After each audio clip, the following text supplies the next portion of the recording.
My name is Sarah Mitchell, and at 29, I thought I understood what family loyalty meant. I had built a successful marketing consultancy from scratch, saved enough to buy a beautiful downtown loft, and maintained what I believed was an unbreakable bond with my older brother Jake. When I called my Aunt Carol that Friday evening, bubbling with excitement about Jake's wedding the next day, I never expected her response to shatter my world. "I can't wait for tomorrow," I said cheerfully. "The wedding is going to be perfect." The silence that followed felt eternal. Then Aunt Carol's voice came through the phone, strained and careful. "Sarah, sweetheart, the wedding was 3 days ago. Growing up, Jake and I were inseparable. He was 2 years older, but we were best friends from the start. Our parents, both surgeons, worked demanding schedules, leaving Jake and me to rely on each other. When I was 8 and broke my arm falling from our treehouse, it was 10-year-old Jake who stayed with me in the emergency room, holding my good hand while I cried. He never made me feel like a burden, even when his friends teased him about his shadow.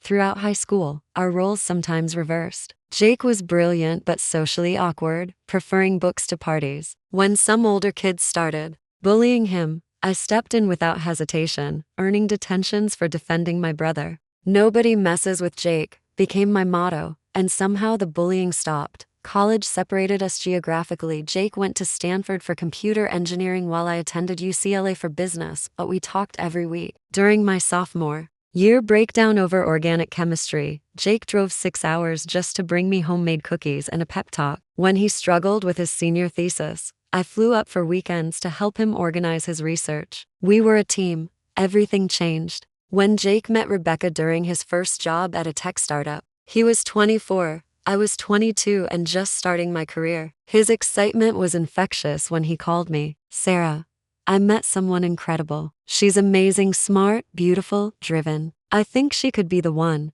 I was thrilled for him. Jake had dated occasionally but never with this kind of enthusiasm. When I met Rebecca at a family dinner 6 weeks later, I tried to ignore the slight chill in her greeting. She was undeniably impressive Harvard MBA, marketing director at a Fortune 500 company, with perfect blonde hair and a resume that read like a success story. But when Jake went to help mom in the kitchen, Rebecca's warm smile faded. "Jake talks about you constantly," she said, her tone making it clear this wasn't a compliment. "It's unusual how close you two are." I brushed off the comment, attributing it to new relationship nervousness. I went out of my way to welcome Rebecca, inviting her to lunch, remembering her birthday, asking about her work. But gradually, a pattern emerged. Plans Jake and I made would mysteriously fall through. Rebecca had a crisis at work, became his standard excuse. Group texts about family gatherings would somehow skip me. Our traditional monthly sibling dinners became increasingly rare, then stopped altogether. The transformation in Jake was subtle,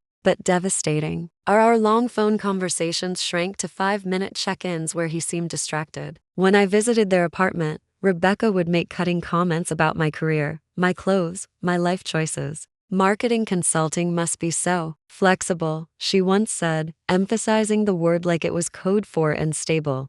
Meanwhile, my business was actually thriving. By 25, I had built a client roster including several high-profile startups and established companies. I had purchased and renovated my loft, creating a space that truly felt like home. Ironically, it was Jake who first sent me the listing. "This screams Sarah." His text had read one of the few times he sounded like my real brother. Anymore. 2 years later, Jake called with news I'd been expecting. He and Rebecca were engaged. Despite everything, I felt genuinely happy for him. My brother deserved love, even if Rebecca wouldn't have been my choice. The engagement dinner was held at an upscale restaurant downtown. I arrived with a carefully chosen gift, a leather-bound photo album chronicling Jake's life, ready to add wedding photos. Rebecca's smile was tight when I congratulated her, and throughout dinner, she positioned herself between Jake and me, interrupting whenever we started to connect. "We're so excited to start planning," Rebecca announced during dessert. "It's going to be intimate, just our closest family and friends." When I offered to help with planning,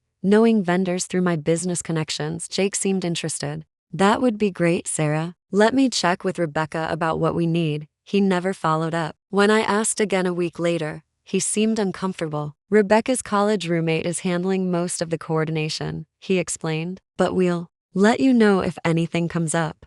Through family gossip, I learned that Rebecca had accepted help from others. Mom was consulting on flowers, Aunt Carol was coordinating with caterers, even Jake's college friend Marcus was advising on music. But not me.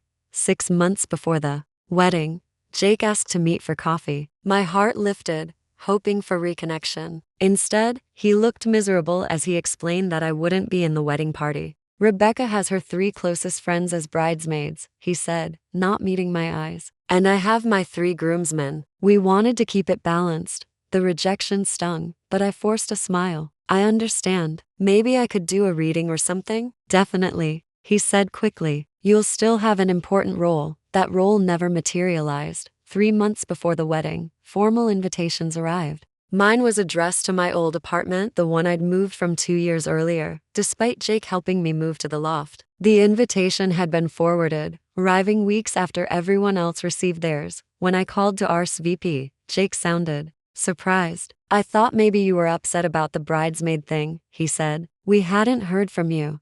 I just got the invitation yesterday, I explained. It was sent to my old address. Oh, weird. Rebecca handled the addressing. I'll let her know about the mix-up.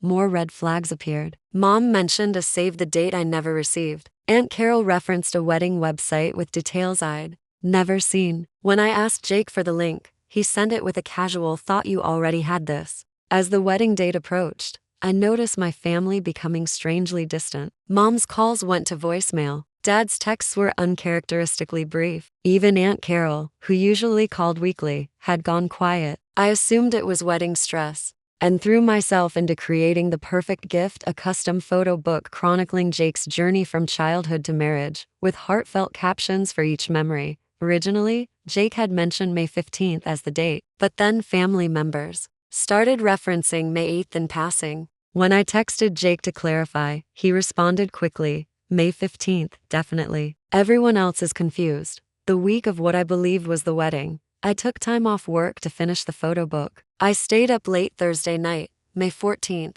adding final touches to what I considered my most meaningful gift ever. Friday morning, I called Aunt Carol to confirm arrival times for the next day. I can't wait for tomorrow, I said excitedly. The wedding is going to be beautiful. The silence stretched endlessly. Then, Sarah, sweetheart, the wedding was 3 days ago. My mind went blank. What are you talking about? The wedding is tomorrow, May 15th.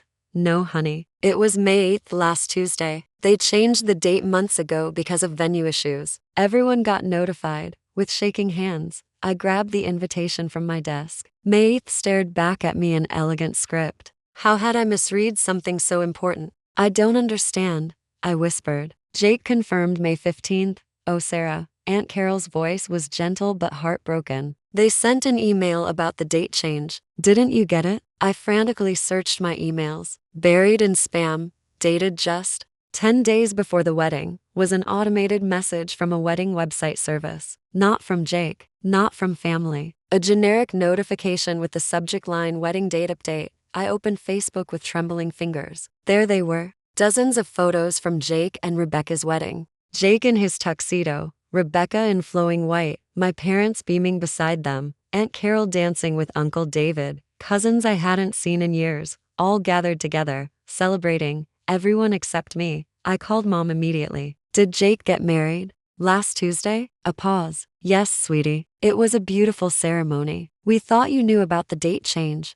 I never got notified. Why didn't anyone call when I didn't show up? Another pause, heavier with guilt. We assumed. We thought maybe you decided not to come because of the bridesmaid situation. Why would I miss my only brother's wedding? I hung up and called Jake, but it went straight to voicemail. Hey, this is Jake. Rebecca and I are on our honeymoon. Leave a message. Honeymoon. They were already on their honeymoon. I spent hours scrolling through wedding photos. There was Marcus giving the best man speech. There were cousins from across the country. There was Dad's elderly aunt who I only saw every few years. Everyone had been there. Everyone but me. One photo stopped my scrolling cold. Rebecca surrounded by her bridesmaids. Not 3, as Jake had told me, but 5. They'd expanded the wedding party after excluding me. My father called an hour later. Sarah, your mother told me what happened. There must have been some miscommunication.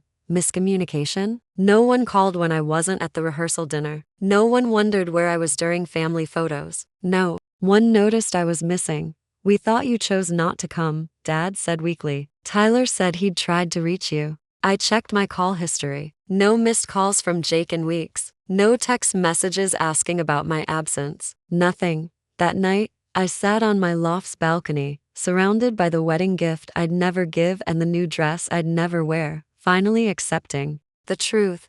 This hadn't been an accident. It had been a deliberate exclusion disguised as oversight. The next morning, I drove to Jake and Rebecca's apartment. Rebecca answered the door, her expression shifting from surprise to annoyance. Sarah, we weren't expecting you. Clearly, I replied. You haven't been expecting me for quite some time. Jake appeared behind her, guilt written across his face. Their living room was filled with unopened wedding gifts and thank you cards, evidence of the celebration I'd missed. Why? I asked simply. Why didn't you want me at your wedding? Rebecca crossed her arms. The truth is, I've never felt comfortable with your relationship with Jake. It's intense, unhealthy even.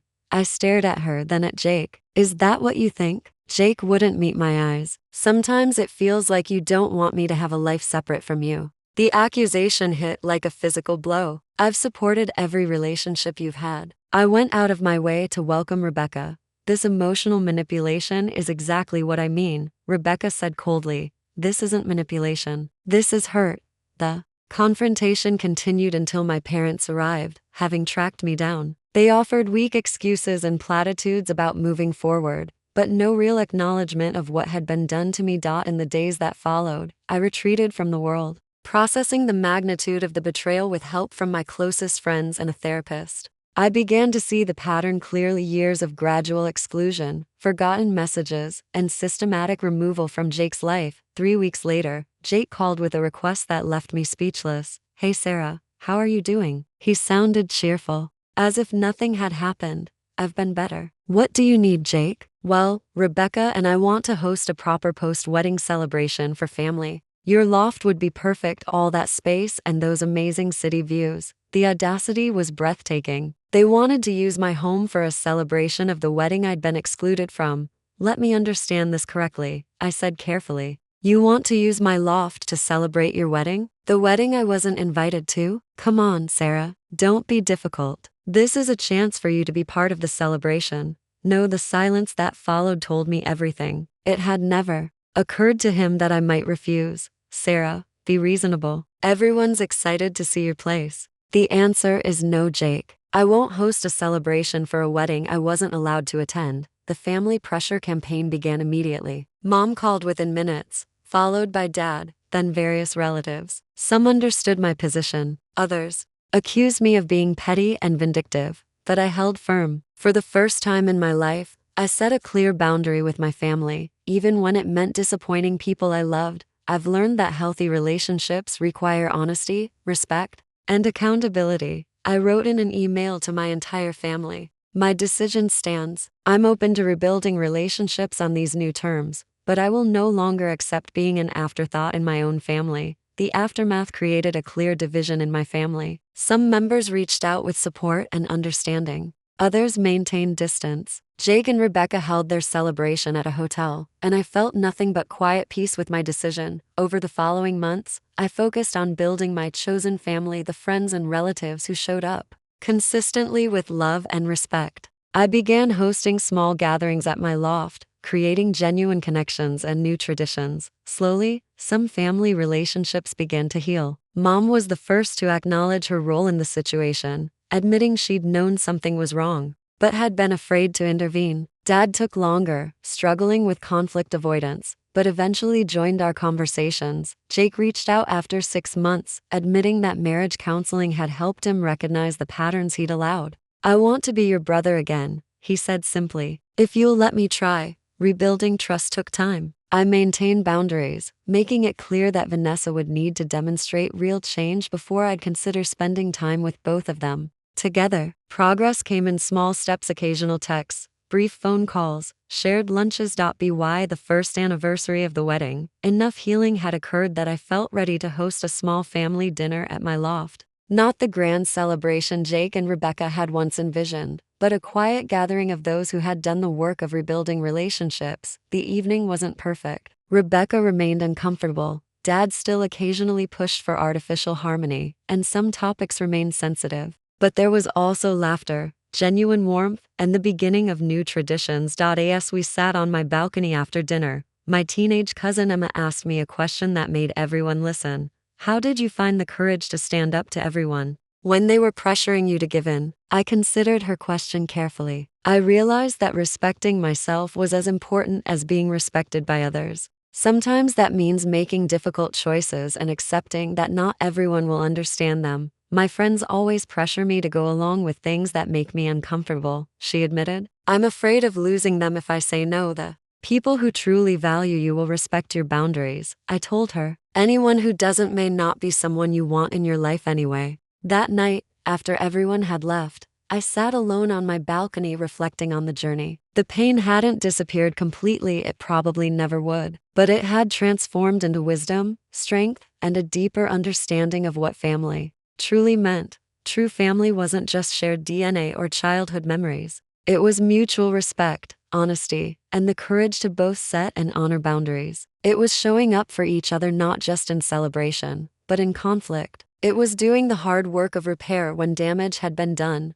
looking out at the city lights. I felt profound gratitude. Gratitude for the painful lesson that had forced me to grow. Gratitude for those who had stood by me when I needed them most. Gratitude even for the difficult journey that had led me to a stronger, more authentic sense of self. The betrayal had shattered my old understanding of family loyalty, but from those pieces, I had built something better: relationships based on genuine respect rather than obligation. Authentic connection rather than tradition for tradition's sake. I learned that sometimes the people who claim to love you most are the ones who take your loyalty for granted. I learned that forgiveness doesn't mean accepting poor treatment or pretending nothing happened. Most importantly, I learned that honoring your own worth isn't selfish, it's necessary. The girl who once would have given in, opened her home, and pretended everything was fine for the sake of family harmony was gone. In her place stood someone who understood that love without respect isn't really love at all. Some boundaries are worth defending, even when it costs you relationships you thought were unbreakable. Because in the end, the relationships that survive, those boundaries are the ones truly worth keeping. Sometimes the hardest decisions lead to the most important growth. And sometimes, the people who truly love you need to see you stand up for yourself before they understand how to treat you with the respect you deserve. I finally learned that I was worth showing up for, especially by my own family. And if they couldn't see that worth, then I had to see it for myself and demand better. That was the real gift hidden in this painful experience, discovering my own strength and learning to use it not in anger, but in love. Love for myself, and ultimately, love for the family relationships that proved strong enough to survive the truth.